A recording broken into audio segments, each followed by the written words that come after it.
Good afternoon, Mr. Fine. You well? I'm very well indeed. Delighted to be seeing you again. Can I say these are fantastic offices? Thank you very much. We're very proud of them. Yeah, they're fantastic. I mean, we did sign them just before, Yes. May 19, before COVID. But, you know, that's what happens. But we're really pleased with it. And I remember we spoke a couple of years ago, and it was during COVID, and there was things happening behind you. You said, "Oh, we're setting up and everything." So firstly, you're Stephen Fine. You're the MD of Peel Hunt. Chief Exec of Peel Hunt. So perhaps for those who don't know, who is Peel Hunt and what do Peel Hunt do? So Peel Hunt is a specialist UK investment bank. Okay. And we have three areas that we operate in. One is a corporate finance franchise where we look after always about 165 quoted UK PLCs. And there's about 10% of the FTSE 350 in there, so 35 FTSE 350 companies. And by that, we act as their retained advisor, and we help them with their shareholder register announcements and navigating their way through the rule book of being a public company. So that's a big part of our business.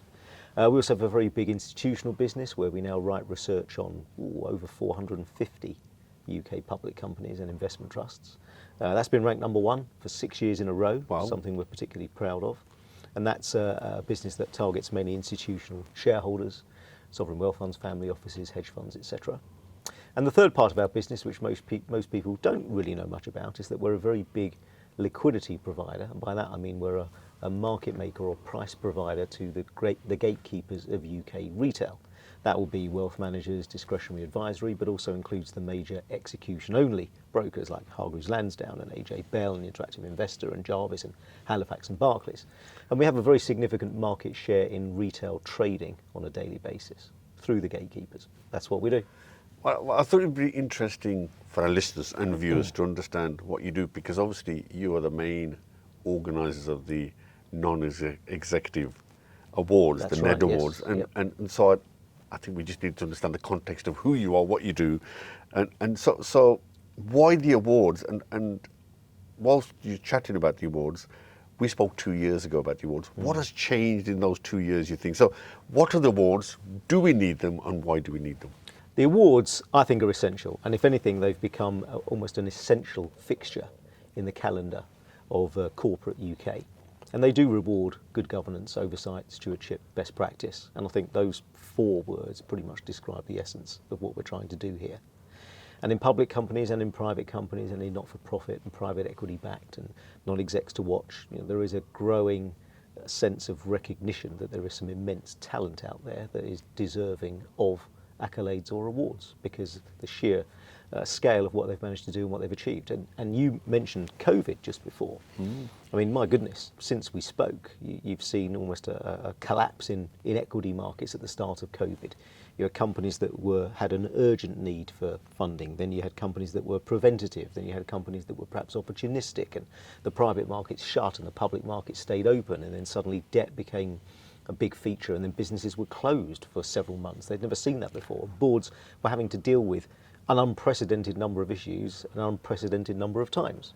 So I think since then an awful lot has happened, notwithstanding the overall countrywide governance that we've seen turn on its head in the last few weeks or months or so. So for those who are trying to understand the difference, so a company has a set of executives who run it day to day. Then there's an oversight by a board of what we call non-execs. So these are the people who don't work day to day. Yes. They provide then, we hope, the scrutiny, the support, and any advice that the execs may need to reach whatever they've all agreed is the business plan. Correct. It's effectively a mechanism for challenge, which I think is a really important word. Why are you doing that? Or explain that one to me, please, and have you thought about this? But also, just as importantly, support.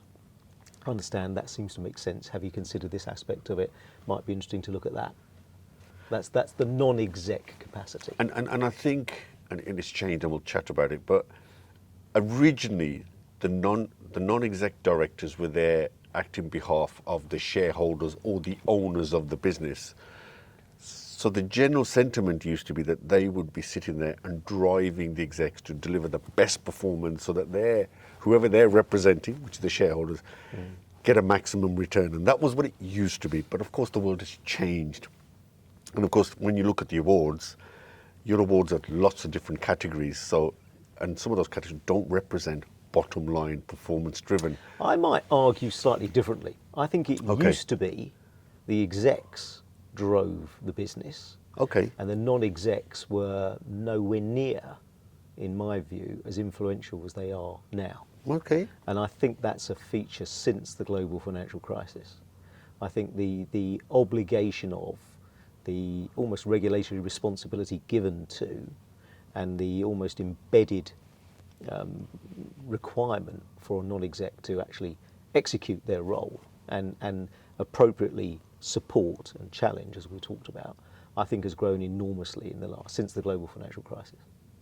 And how has it changed? Well, actually, before I ask that question, so just give us some of the categories that we have in the awards. So in the awards we have the FTSE All Share, we have the FTSE AIM, we have the FTSE 100, we have the not-for-profit, we have the private equity backed, we have a Dame Helen Alexander Ned to Watch, and then we also have a Judges Award for Lifetime Achievement. So the rationale you told me last time we spoke, Stephen, was that yes, there's lots of award ceremonies out there that, you know, the best CEO, the best company, best business, best international. But the gap you saw was actually those bunch of people that sit out of the limelight, Yes. who sit there and are actually instrumental in driving the business forward by scrutinising, by supporting, by advising. And some of these people are so key, but out of sight. That was where you saw the gap, that these people ought to be acknowledged for two reasons. One, they do a damn good job. Secondly, it encourages pipeline. And thirdly, it attracts the best talent that would say, well, actually, we should be doing some of this as well. Yes, no, I think that's right. But very often non-execs are what you might call unsung heroes. They're Yeah. not. They don't have their names up in lights. That's right. I mean, the chair probably to a slightly different extent.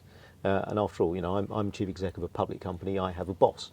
That is the chairman of our company, Lucinda Riches. And I'm accountable to her, who runs the board, of which I'm a member of, and I'm charged with executing the strategy of the board and everything else that goes with it. So I have to be, therefore, accountable. But I think for the board themselves and the non-execs, you know, there is the amount of, the sheer weight of requirement has increased significantly. You know, risk committees, audit committees, remuneration committees. Yeah. You know, this has suddenly become a very big feature, particularly in the world of public companies. So looking at these awards again and these various categories, so how as judges, and I'm one, but I'm going to ask you, how as judges do you decide makes a good NED? And then we'll decide what makes an award-winning NED. But what sort of qualities would one look in a non-exec director and a chairman? So what sort of qualities would you as a judge be looking for? The relationship that execs have with their board, I think, is absolutely crucial. So there's a personality aspect to this. There's a willingness or a recognition or an understanding of what the exec is going through, because they may have had that experience in their own past. Plus also the independence of thought, and a key word that I think we rely a lot on now, the diversity of thought, is not just from the background that individual may have. It may just be from that person's background as well. So all that diversity of thought brings different opinions, different perspectives, different viewpoints, which can help shape, mould and change and influence, you know, how an exec team might act or stop them acting. So I think for all of those reasons, that's sort of what you look for. That's how a well-functioning board operates. And a chair, what sort of qualities would you look for a chair and to sort of say that's an award-winning chair? Meetings running on time. No, I'm joking. That's slightly flippant. There is an aspect to that, because you can get very bogged down in minutiae of detail. Yeah. And I think one of the problems, I think, is when non-execs take far too much of an executive view into what's happening, and then the job of a chair there is to make sure that you kind of stick to the key points you're looking for. But actually guiding and shaping, nurturing.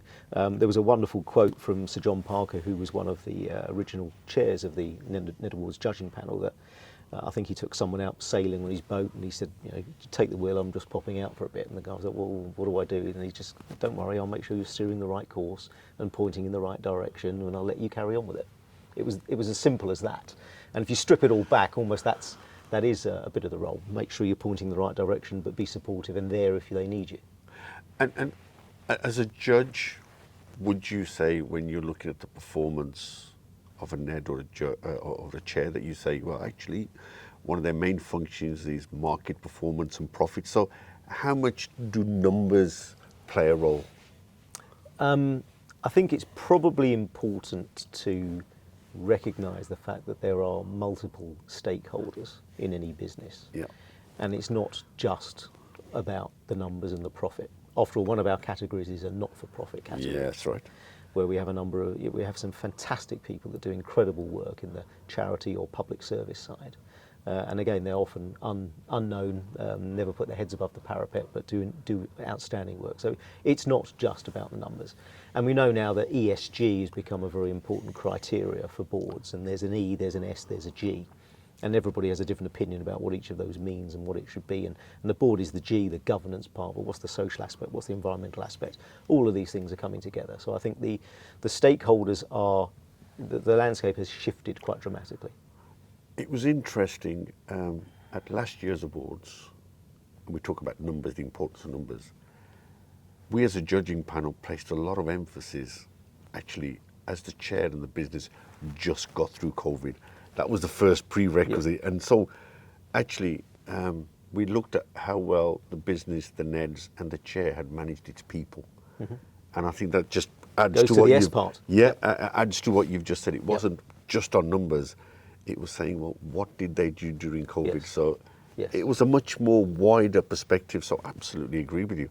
Yep. And so if somebody wants to become a NED, what skill set should these people have?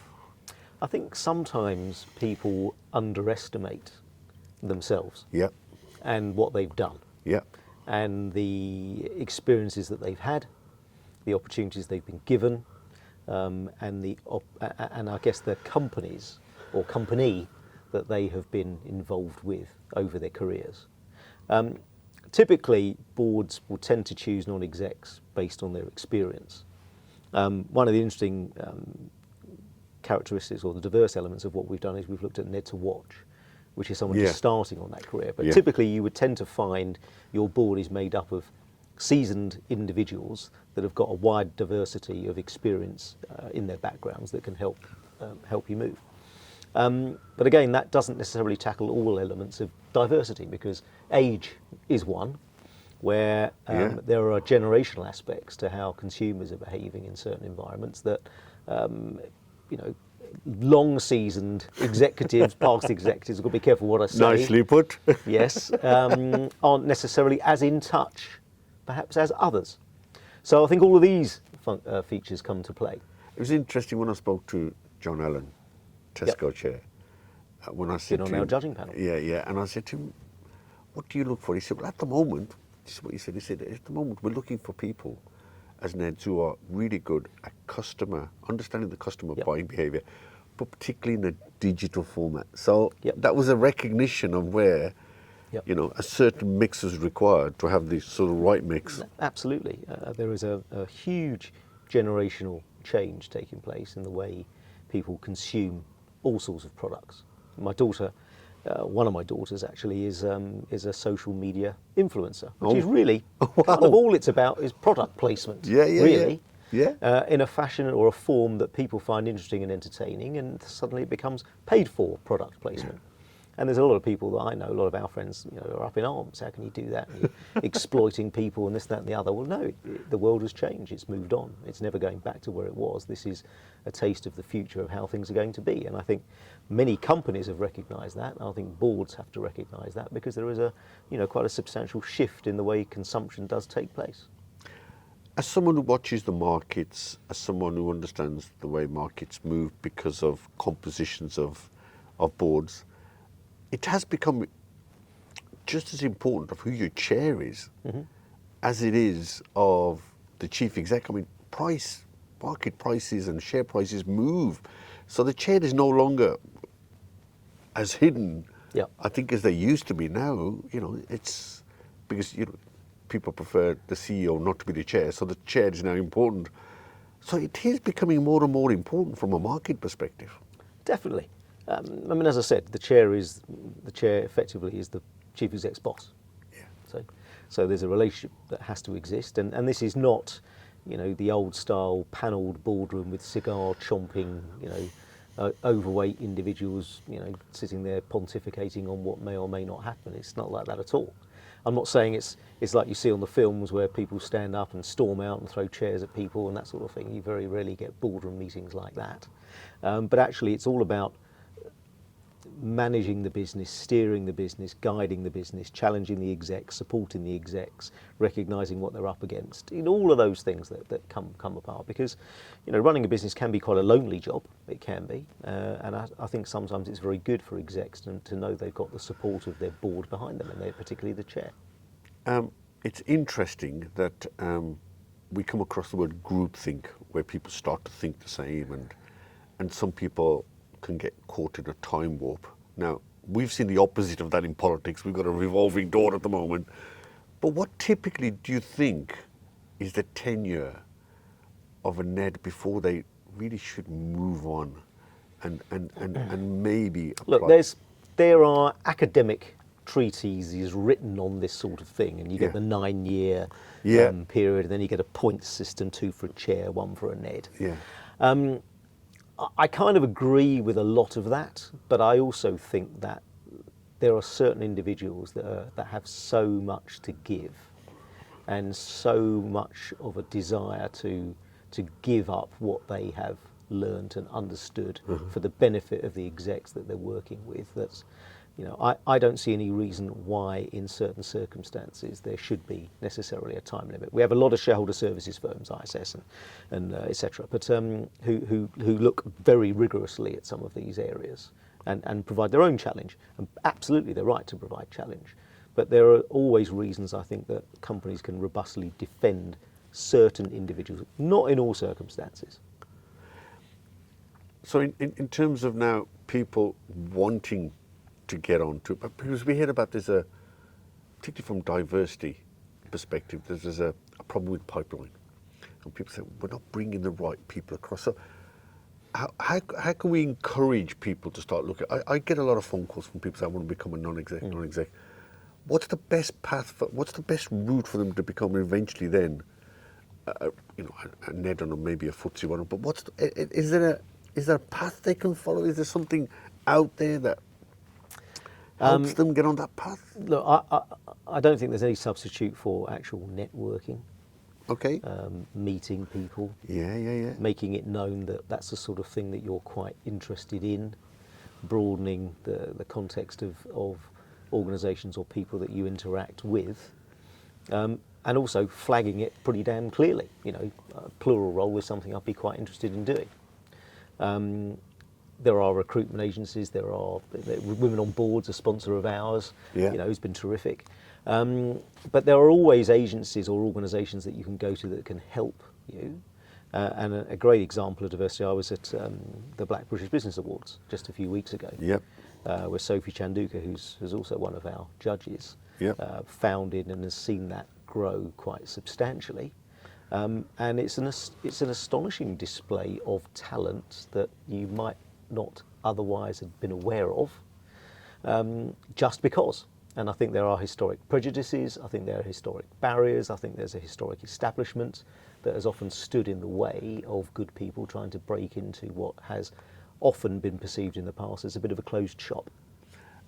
Somebody said to me, their perception of getting into becoming a NED was a bit like the Premiership football, and that the same managers seem to go around managing the same clubs and just simply swap positions. And so I think there is a bit of an education, although you've said the right thing, Stephen, it is opening it up. But I think we need to encourage that pipeline, and we need to encourage that diversity.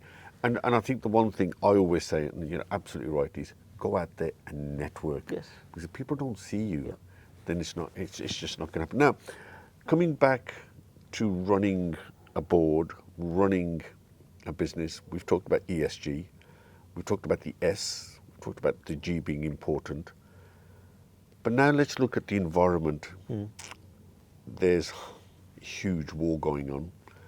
Suddenly fuel prices are going through the roof. Suddenly we're hearing voting on fracking. Is ESG dead?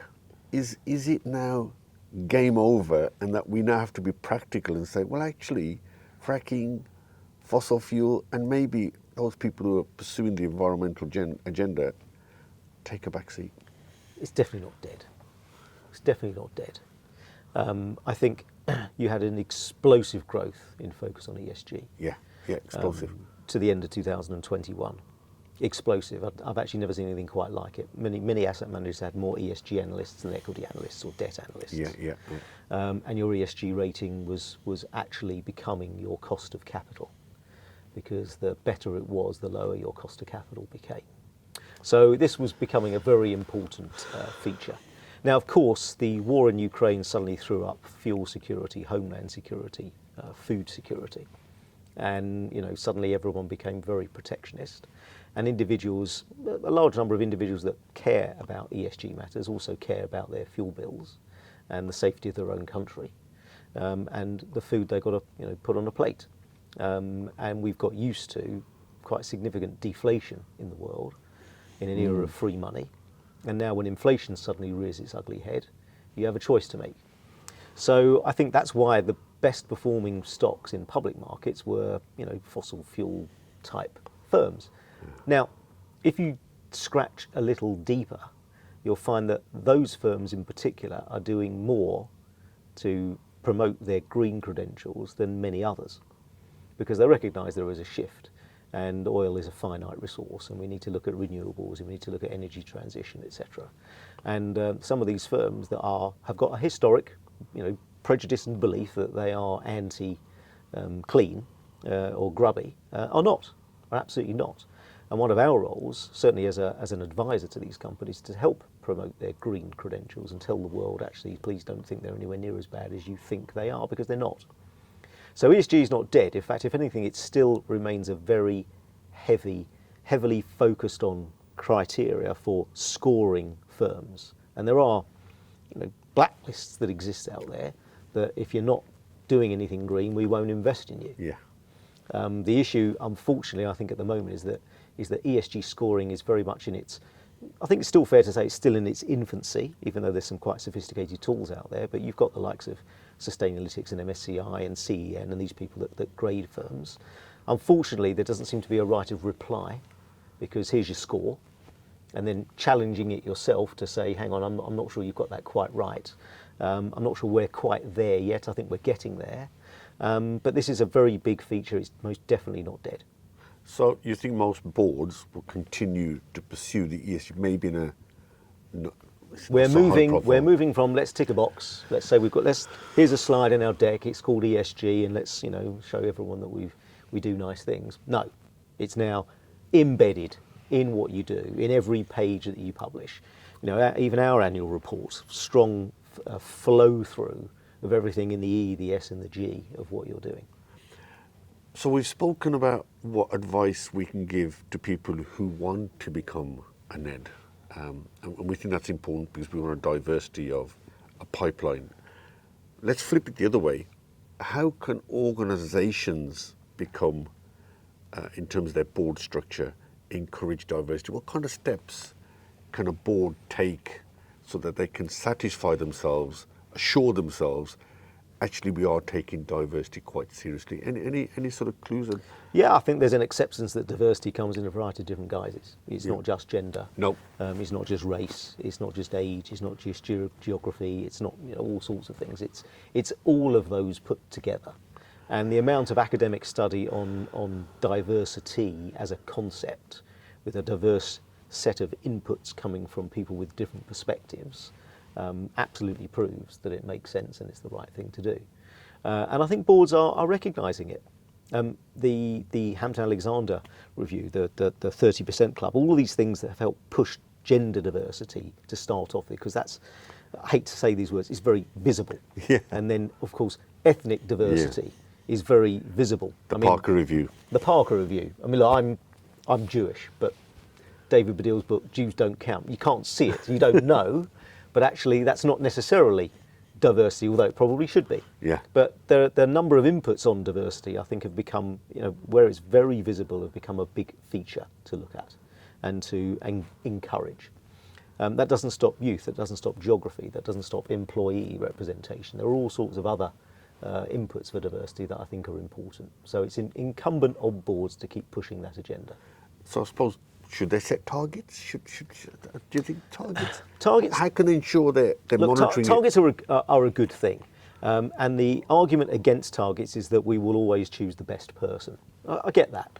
But can you be sure that you are fishing in a pond that's got the best people in it? Because if you're only going down a certain route, you're not going to see these open doors in other areas.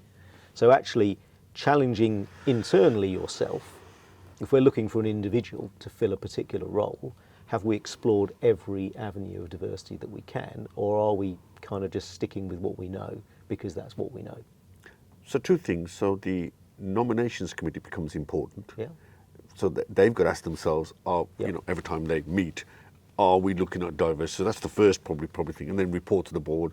This is what the stats look like, and I think the other category that's taken, or the board subcommittee board that's taken a lot of importance is the remuneration. Yeah. We've got the cost of living. People are struggling, and now suddenly what you pay your executives suddenly becomes really critical. Yeah. From a optics. Yep. And I think managing that, almost the chair of the remuneration committee is probably, some would call it a poison chalice, but that's suddenly becoming even more key in how a business is perceived. Yeah. I mean, look, transparency of remuneration is incredibly difficult to manage. If I put up a list, even in our firm, of the 300 people that work here and all of their pay, I'd have riots all over the place, because it's very difficult to get to benchmark yourself against somebody else, other than by a title. You're an analyst, you're an associate, you're an assistant manager, you're a manager, you're a general manager, you're a supervisor, whatever. Titles tend to demarcate between people and individuals, and you don't really know much about what they get paid to do that role. But of course, in public companies, with the remuneration code, with the remuneration committees, it's got to be, there it is. And when it's there, boy, is it, an attraction to look at, and then speculate on, and then compare and judge, and pass your own judgment or thoughts on without necessarily all context. And I think, look, there have clearly been a lot of people that have been overpaid at times. I think there are clearly an awful lot of people that are underpaid for what they do. You don't often hear those stories because that's not a good story. Yeah. It's just not a good story. Yeah. And sometimes, unless you're earning minimum wage, you shouldn't be allowed to take on any type of role. And I'm exaggerating to make the point, and that's probably not fair. But I do think your point is right. Remuneration chair is difficult because there are such an extraordinary strength of feeling that can exist out there to excessive pay. And actually, the problem is, what is excessive? It's very, very difficult to point to. So some of the things you're saying, you can see the range of skills that are required to be a net. They need to understand finance. So when the finance committee reports, they need to have a bit of an understanding of the environment when it comes to remuneration, because how you're perceived, that's very important. So you need people on the board who understand what's going on around them in terms of pay and cost of living. We're talking about the nominations. They need to have an understanding of diversity and pipeline and succession planning and what the future looks like. And when you suddenly put that in the context of a global crisis all around the place, and then you take the fact that potentially, maybe not, but potentially there's a recession coming, so what steps do the non-execs and execs do? You suddenly realise the value of the non-execs and the range of skills, and that really adds to why you're doing the awards, because suddenly as you talk through, you think, crikey, these are...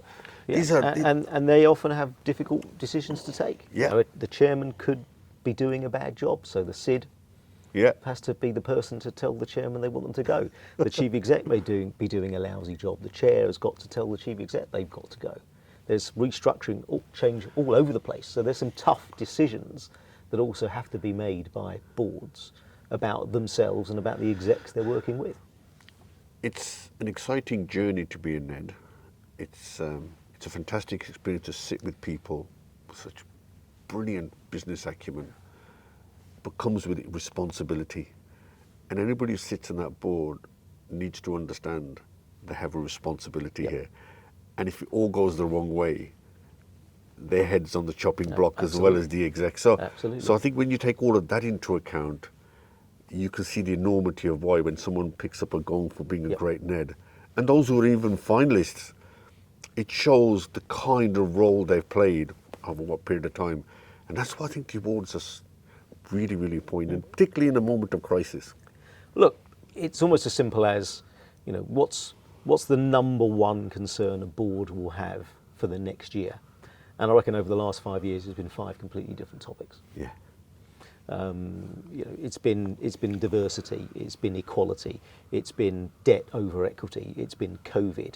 Now it's probably vulnerability, given the you know, extraordinary dislocation of valuations that exist in public markets and the collapse in private market valuations, not least of which the collapse in sterling versus other currencies. You know, suddenly there's all sorts of vulnerabilities out there: financial vulnerability, people vulnerability, firm-wide vulnerability. And it was interesting during COVID, I spoke to quite a few Neds on how their number one priority at that time was its people. Yeah. And again, Johal talked about how Tesco's dealt with it.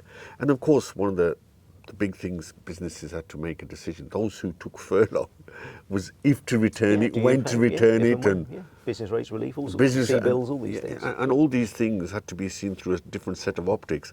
And that's where the role of the non-execs came in. Yep. And it was just a fascinating through. Now, let's pick up something while I've got you here. The economy. Let's pick up sterling. Let's pick up the stock markets. Let's pick up democracy globally. Are we going to see an American invasion where they snap all the British assets? Such, and I've heard just this morning, today being 21st, Liz Truss went yesterday, that sterling's gone down again a bit. I think I just spotted on the train. Is this the American invasion coming? Well, it's been happening for years. It's been happening for years. If you look in financial services, the rise of JP Morgan and Morgan Stanley, Bank of America, Goldman Sachs, at the expense of European banks who have retrenched to their core markets, UK banks that have become a little, that have been accused of casino banking. You've got hardly any investment banking in the UK correct. from UK houses, other than perhaps Barclays, a little bit of HSBC. So I think in financial services there is definitely a concern. Not a concern. There's an awareness that actually the UK is cheap. Maybe it's cheap for a reason. Don't forget, 2016, we hung a big sign above the country saying we've just voted for something, leave us alone for a while we figure out what we've done and what we're going to do about it. That led to quite a flood of foreign investors from the UK back to their own home markets, a derating of UK public companies, which was then mitigated and came back during the COVID period where public markets showed their true colours. But the era of free money, which has seemed to be changing, which I'll come back to, threw this cheap money in the hands of private firms and private equity and allowed them to do financial engineering and take cheap companies off of public markets and stay private for longer, which led to further de-equitisation. But I think that era of free money is finished. I think the change in interest rate cycle is going to predicate quite a significant change in the boardrooms around the UK and indeed around the world. And it's all predicated on the 3 words, cost of capital. Because if your cost of capital goes up and you're indebted, you've got to do something about it. And if your long-term investors or if your private equity investors are funding from cheap money, they can't do that anymore.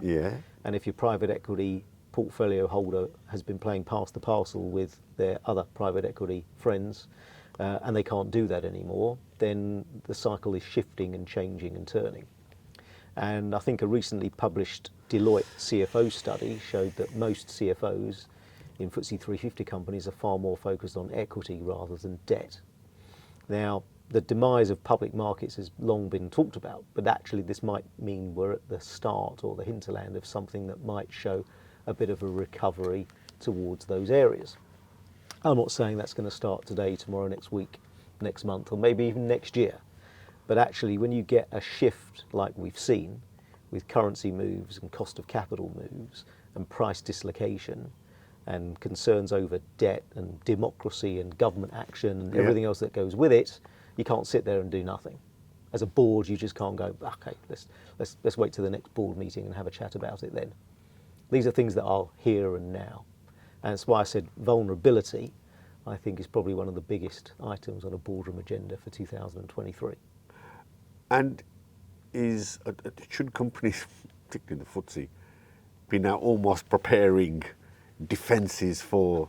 Definitely. I mean, the amount of defence work that's going on, I think, is significant. But look, you never know. I'm a great believer in cycles. I'm not so much a believer in paradigms because I think they're a bit rare. But a cycle will turn. You never know at what particular speed. And you never know when you have changed into a different cycle until you look backwards. You can't turn around and say, Wednesday, October the 26th is going to be the day it all changes. You look back and go, oh, hang about. Looks like we're coming out of this. And so we aren't there yet. We might be, but I don't think we are.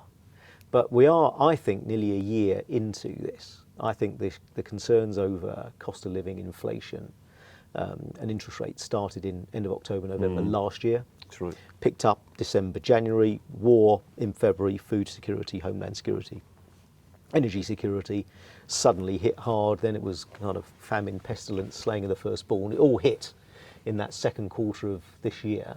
But I think investor sentiment bottomed in around about May, and I'm not entirely convinced it's that much worse now than it was back in May. And you actually, the more time goes on, you get a bit desensitised to what's going on.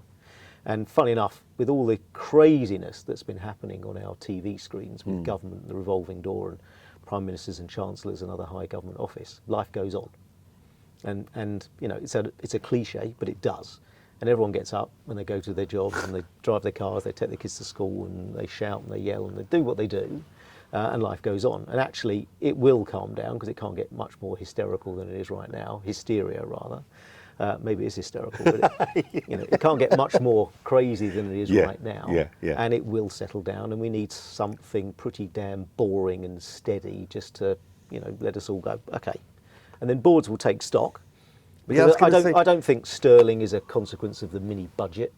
I don't think gilts was a consequence of the mini budget. I think it was exacerbated by the mini budget. But you go and talk to a global macro hedge fund, and the easiest trade in the world was to short the UK. Short gilts and short sterling. It's been trundling down from 140, to 103, and gilts have been, have been a one-way bet. So it was exacerbated, and it's unmasked some issues with the likes of LDI. But actually, the UK has been in pretty steady decline for some time. So in a bizarre way, going for growth, is actually a strategy that we should look at, but in the confines of fiscal discipline. I think that was the error, wasn't it? The principle, the strategy was great. It was just the tactical way they actually got round to delivering that strategy was what we. So if I'm sitting in a board, and I do sit on a few, what would be the three pieces of advice you would give from your perspective that we as a board, whether you're 100 or 350 or a charity or a small, what would be the three issues you think a board should now concentrate perhaps for the next 12 months? Look, as I said before, I think vulnerability is going to be a big issue. And vulnerability is a big word because you can think of it, well, am I going to get taken out or am I going to get shut down? But it also brings in financial vulnerability. How is our balance sheet? What's our debt to equity level? How are our people? What are they thinking? Wander around, talk to them. What do you see? What do you think of what we're up to here? Those sorts of questions. Competitive landscape is really important. And then your positioning versus other, if you're depending on where you operate, versus international peers and how that sits. So I think all of those things come into that concept of vulnerability. And then actually, what can you do about it? Have we got the right people? Have we got the right strategy? Final question I've got for you is, Brexit happened, Trump came in, COVID came in, and all of those three things gave you a sense of de-globalization and more of a national agenda. Even through COVID, people protecting their own territories. So is de-globalization a temporary thing, always, because of digital, we're now linked in so tight that actually we will always be going global. And if we're always going global, does that connect to ESG, which will always be there? Yeah, I think the answer to both those questions is yes. Right now we've had a massive period of inward focus Yeah. because of what's happening to us as a country. Yeah. And yes, there's inflation, but actually there's been quite a significant amount of deflation in other areas at the same time. You want to go buy TV, they're giving them away. Yeah. Cheap end clothes markets, you can still buy stuff very, very cheap. The issue has been supply chains, and they're all temporary. Commodity prices have been coming down. Shipping costs have been coming down. Yeah. Gold price has not been rallying aggressively despite the spectre of potential inflation. So I think there are a lot of temporary issues out there. Petrol price is now down at in the 150s. It was at 199 not that long ago. People don't really talk about that. It's not sensationalist enough. It's a bit of good news, and people don't like talking about good news. We're a country that likes to moan. We're very good at it. We like to moan and complain. We're very good at it. Weather. Too hot, too cold. Too hot, it's too cold. Nothing's quite right. There's no Goldilocks here. It's just we like to moan. And that's fine. Actually, sometimes, though, you wish that people that do complain have got a solution rather than just telling you what the problem is in their minds. So, look, I think a lot of it is temporary, but I do believe you can't turn back globalisation. You just can't. We're too interlinked with other economies. We'll do trade deals with other countries, and Brexit may last for 100 years, it may last for another 5, I don't know. But you can't turn back globalisation.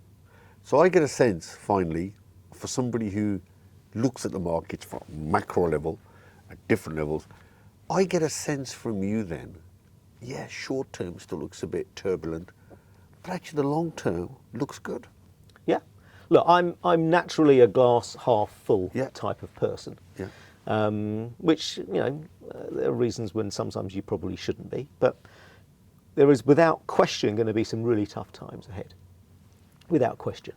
And your heart goes out to the millions of people that are going to find life difficult because of this inflationary situation, job situation, energy situation, all those things. I do believe they are temporary, but it's not going to stop a lot of hardship for an awful lot of people. But actually, if you look at, if we can get some stability in the governance of this country, and we've talked about boards a lot, you want a stable board running your company, you want a stable government running your country, then actually there are an awful lot of things that we can be doing, that we are doing. The pace of regulatory reform, I think, has picked up massively. Doesn't mean we're entering an era of deregulation, but it means there's a pragmatic approach and a proportionist approach to what we can do as a country to help move towards more of a growth agenda, because that's what we need. Yeah. So we'll finish now with the awards. I think it's been a fantastic overview of what makes a board click and how it sits in the macro environment. Nomination date, deadline. 20th of November. So we've still got... Get your nominations in. We've got the nominations in. I know there's a number flooding already, so it is a very, very popular award ceremony. It is fantastic. March, I think, is when the ceremony happens. I've been to a few of them. Fantastic. The quality of the people in the room, and some great winners in the past, so we expect some great winners now. So 20th of November is the deadline. Application, how best to find how to apply? Nedawards.com. Nedawards.com. And or is it .co.uk? Well, I never know. Find it. One of those two. We'll find it. Ned Awards, and listen, we'll put it in the narrative anyway. Yeah. And listen, thank you very much, Stephen. And once this podcast is finished, you're gonna have to tell me where to get those cheap TV from. All right. Thank you very much. Thanks very much. Have a great Always day. a pleasure. Thanks. Thank you.